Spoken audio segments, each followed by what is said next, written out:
Hello बच्चों, तो welcome back to my YouTube channel maths by Akash sir.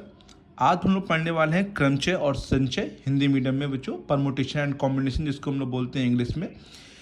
Class 11th का बहुत ही इंपॉर्टेंट चैप्टर है बच्चों। तो समझते हैं इसे क्वेश्चन कैसे करते हैं, और ये क्वेश्चंस एनडीए वगैरह में बच्चों पूछे जाते हैं ऐसे क्वेश्चन बच्चों, क्योंकि इसमें बहुत ही क्वेश्चन छोटे होते हैं बच्चों, दिमाग लगाना पड़ता है किस प्रकार से कैसे नंबर्स बनेंगे। चैप्टर काफ़ी इंपॉर्टेंट है, हर एक एग्ज़ाम के लिए इंपॉर्टेंट है। कोई भी बड़े एग्ज़ाम होते तो ये चैप्टर तो कंफर्म है, आता ही आता है। 1-2 क्वेश्चन, 4-5 क्वेश्चन तो आते ही आते हैं बच्चों। तो ठीक है, सब बच्चे ध्यान समझिए, हम इसको एनसीईआरटी से कराएंगे बच्चों। ओके, तो देखते हैं बच्चों, पहला जो नियम है गणना का आधारभूत सिद्धांत। उससे पहले समझते हैं क्रमचय और संचय होता क्या है। पहले आज हम लोग क्रमचय समझेंगे और फिर बाद में हम लोग क्या समझेंगे बच्चों, संचय। क्रमचय, क्रमचय का मतलब होता है बच्चों हम लोग कितने क्रम बना सकते हैं। जैसे मान लीजिए मैं आपसे कहूं आपके पास 3 नंबर हैं, 1 2 3। आप इससे कितने नंबर बना सकते हैं। जैसे बनाने के लिए तो हम लोग 1 2 3, ओके, 2 1 3, 3 1 2, इसी प्रकार से 1 3 2, 1 और 1 2 3 हो गया, 1 3 2 हो गया, फिर 2 3 1, फिर 3 2 1। तो इस प्रकार से हम लोग काउंटर निकाल सकते हैं। इससे कितने पॉसिबिलिटी, 6। तो अगर हम ये देखें, ये निकालने में हम लोग को बहुत सा टाइम लग रहा है। हम लोग को नंबर्स फाइंड करने में कितना टाइम, बहुत टाइम लग रहा है। तो क्रमचय और क्रमचय की हेल्प से हमें कितने नंबर हम लोग फाइंड कर सकते हैं, इसको बहुत ही सिंपल तरीके से हम लोग यहाँ पे सीखने वाले हैं। राइट है बच्चों, बहुत ही सिंपल तरीके से हम लोग सीखने वाले हैं कि किस प्रकार से इसको हम लोग फाइंड कर सकते हैं। तो पहला जो नियम होता है बच्चों हम लोग का, वो है गणना सिद्धांत, मतलब fundamental principle of counting. Counting का नियम क्या बोलता है बच्चों, ये समझिए बच्चों। मान लीजिए जैसे आपके पास तीन, जैसे एक एनसीईआरटी में एग्जांपल दे रखा है, 3 पैंट है आपके पास। मान लीजिए पैंट है 3, P1 P2 और P3, ठीक है। 3 शर्ट्स हैं, सॉरी पैंट है, और 2 शर्ट्स हैं। शर्ट को हमने मान लीजिए S1 और S2। तो आप इसे कितने प्रकार से पहन सकते हैं, कंबाइंड करके दोनों को पहनना है तो कितने प्रकार से पहन सकते हैं। हो सकता है P1 S1, मतलब P1 पैंट पहना और S1 शर्ट। हो सकता है P1 पैंट पहना हो, S2 शर्ट पहना हो बच्चों। हो सकता है, बताइए बच्चों। हो सकता है P2 पैंट S1 शर्ट, हो सकता है P2 S1। हो सकता है P2 S2 हो सकता है बच्चों, राइट है। P3 S1 भी हो सकता है बच्चों, और P3 S2 भी हो सकता है। इतने प्रकार से हम लोग क्या कर सकते हैं, दोनों को कंबाइन करके पहन सकते हैं बच्चों, राइट है बच्चों। तो अगर मैं ये कहूँ, जैसे ये तरीके हैं, ये M प्रकार, ये 3 प्रकार से पैंट हैं, ये 2 प्रकार से शर्ट है, तो 3 और ये 2, पहले के लिए कितने सिद्धांत है, 3, मतलब पहले के लिए करना है बच्चों 3, और फिर बाद के लिए 2, तो 3 दूनी 6। तो 6 प्रकार से हम इसे कंबाइन करके बच्चों पहन सकते हैं। देखिए काउंट करिए, 6 ही नंबर होंगे बच्चों यहाँ पे। तो 3 पैंट 2 शर्ट, मतलब 3 दूनी 6 प्रकार से हम इसको पहन सकते हैं। अच्छा, और समझिए, एक एनसीईआरटी में एग्जांपल और दे रखा। मान लीजिए आपके पास 3 बैग हैं, बैग मतलब बस्ते, 3 बस्ते हैं, 2 लंच बॉक्स है, मान लीजिए L1 L2, और मान लीजिए आपके पास 2 ही बॉटल हैं। बॉटल मतलब ये B लिखा है, मतलब बॉटल है, BO लिख देते हैं, B1। तो आप कितने प्रकार से इसको कंबाइन करके ले जा सकते हैं, तीनों को ले जाना है। तो पहले के लिए अगर देखिए तो तीन चीज़ें हैं, दूसरे के लिए बच्चों 2, और तीसरे के लिए भी बच्चों 2। तो 3 दूनी 6 दूनी 12, मतलब 12 प्रकार से, सॉरी बच्चों 12 प्रकार से इसको क्या कर सकते हैं हम लोग, कंबाइन कर सकते हैं। मतलब जैसे B1 L1 हो सकता है कि बैग फर्स्ट हो, लंच जो बॉक्स है, मतलब जो लंच बॉक्स है फर्स्ट है, और ये भी फर्स्ट हो, बॉटल भी हो सकता है B1 L1 और ये B1 हो ना, हो सकता है। इसी प्रकार से ये हुआ, ये अब इसी प्रकार इसी का भी कॉम्बिनेशन बनेगा बच्चों यहाँ पे। तो कितने कॉम्बिनेशन बन सकते हैं बच्चों, बोलो यहाँ पे 12 बन सकते हैं यहाँ पे। तो इसी को बच्चों बोलते हैं क्या, क्या गणना का आधारभूत सिद्धांत। जैसे समझिए कोई घटना है वो M प्रकार से कर सकते हैं। कितने प्रकार से, मान लीजिए M प्रकार से उसको हम लोग घटित हो सकती है। कोई घटना M प्रकार से घटित हो सकती है, और उसके बाद एक अन्य घटना है जो कि N प्रकार से घटित हो सकती है। तो अगर मैं पूछूं दोनों घटनाओं का भिन्न भिन्न तरीकों से कितने प्रकार घटित होता है, तो उसका तरीका हो जाएगा m इंटू एन तरीके। कितने हो जाएंगे? m into N. मतलब एक गुणन का नियम है कि कोई घटना है m प्रकार से हो रही है, कोई एक अन्य घटना है n प्रकार से हो रही है, दोनों घटनाओं का एक साथ होना बच्चों, लेकिन भिन्न भिन्न तरीके कितने हो जाएंगे, और भिन्न भिन्न कोई सेम नहीं होता है, तो तरीके हो जाएंगे m गुणे n। मान लीजिए 3 घटना है, एक m घटना है, एक n घटना है, एक p घटना है, तो तीनों घटनाएं हम लोग m n p तरीके से कर सकते हैं, घटित हो सकती है।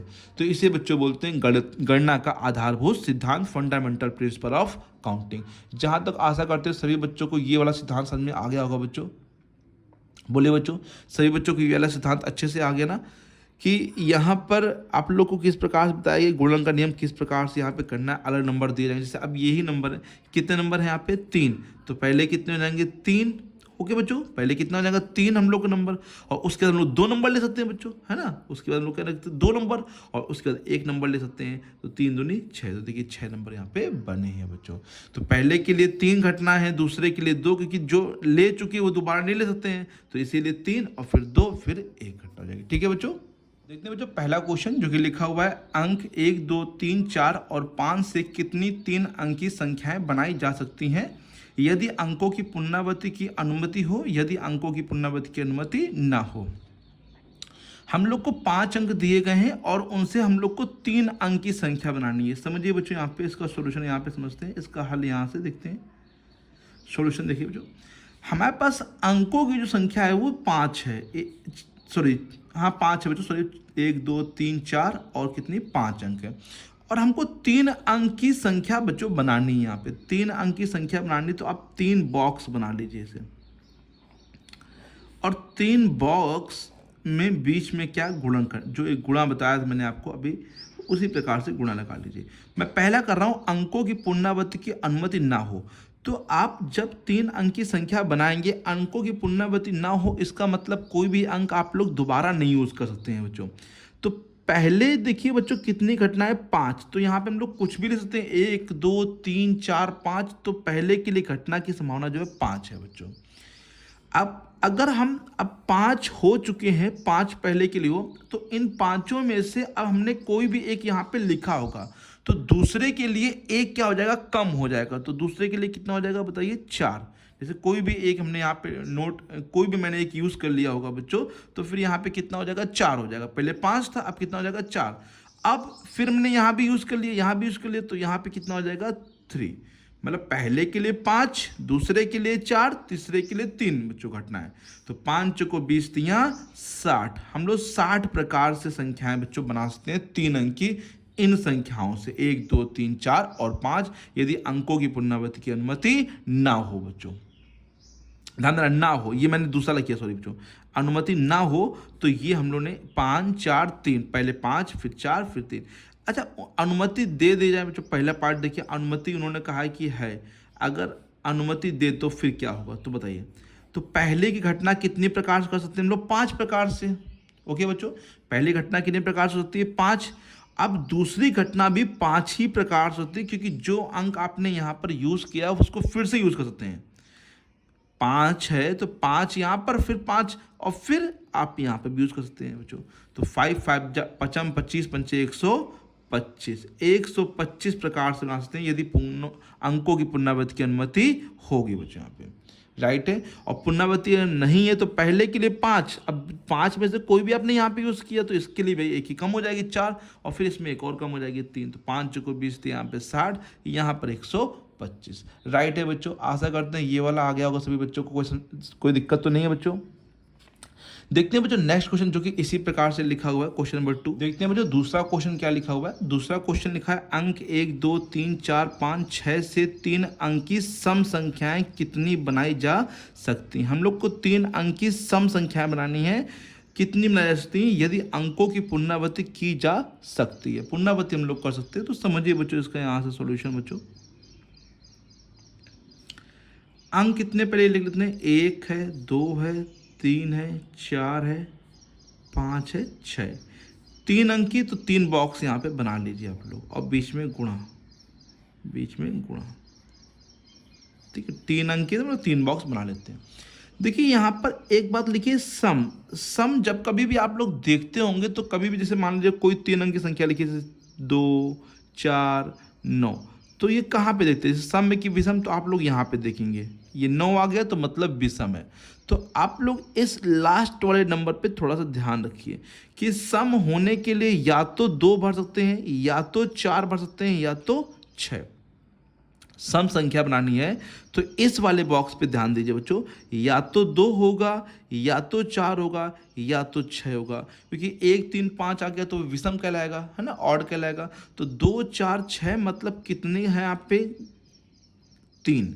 मतलब 3 संभावनाएं हैं यहाँ पे, 3 प्रकार से घटित होता है, या तो 2 आ सकता है, या तो 4 आ सकता है, या तो 6 आ सकता है।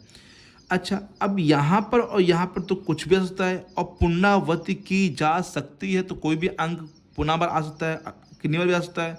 तो कितने नंबर यहाँ पे? 6। तो यहाँ पे कितनी संभावना है? 6, राइट है। फिर दोबारा भी कितना हो जाएगा? 6, क्योंकि कोई भी अंक यूज कर सकते हो। तो पहले घटना 6 प्रकार से, दूसरी घटना भी 6, बस तीसरी घटना हो जो 3 प्रकार से, कि 2 है या 4 है या फिर 6। तो इस प्रकार से देखा जाए 6 रंग 36 और इंटू 3, तो 36 तियाँ 108। 108 प्रकार से बच्चों ये संख्याएं जो सम संख्याएं वो बनाई जा सकती हैं बच्चों। ठीक है, आशा करते हैं ये दोनों क्वेश्चन बहुत ही अच्छे से आगे होंगे आपको बच्चों। ठीक है, आप नेक्स्ट क्लास में बच्चों और भी इसके आगे क्वेश्चन देखेंगे, या आप लोग आगे क्वेश्चन ट्राई कर सकते हैं बच्चों। कोई भी क्वेश्चन नहीं आ रहा तो दोबारा भी पूछ सकते हैं बच्चों। ठीक है, तो मिलते हैं बच्चों नेक्स्ट वीडियो में नए टॉपिक के साथ। तब तक के लिए thank you so much and keep learning.